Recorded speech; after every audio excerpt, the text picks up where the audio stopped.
Someone asks how your day was. You say good. They ask what you think. You say yes. If your answers keep stopping at one word, the problem isn't your vocabulary. It's a habit you don't even notice you're stuck in. Here's how to break it. When a question feels even slightly uncertain, your brain defaults to the safest, fastest exit. One short word that technically answers the question and ends the pressure immediately.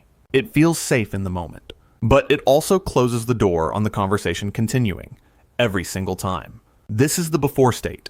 Every response treated like a finish line instead of a handoff. One word answers the question, but it also hands nothing back. No detail, no direction, nowhere for the conversation to go next. Here's how to turn a dead end into an open door with one simple rule. Step 1, use the answer plus one detail rule. Instead of good, try good. I finally finished a big project today. One extra detail is enough to keep the door open without needing a long, perfect sentence. Step 2, practice turning yes, no answers into mini stories. When asked, do you like coffee?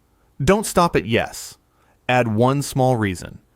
Yes, especially in the morning before work. This becomes automatic with repetition. Step 3, treat every answer as a pass, not a period. Like a relay race, your answer should hand something back to the other person to respond to.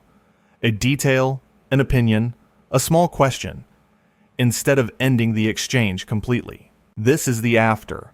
The same simple question, but now your answer keeps the conversation moving instead of shutting it down. That's the entire shift. One extra detail every time. Try this today. The next time you'd normally answer with one word, add just one extra detail after it. That's how a dead-end answer becomes an open conversation. If this helped, subscribe. Simba EduZone posts a new English mindset video every week.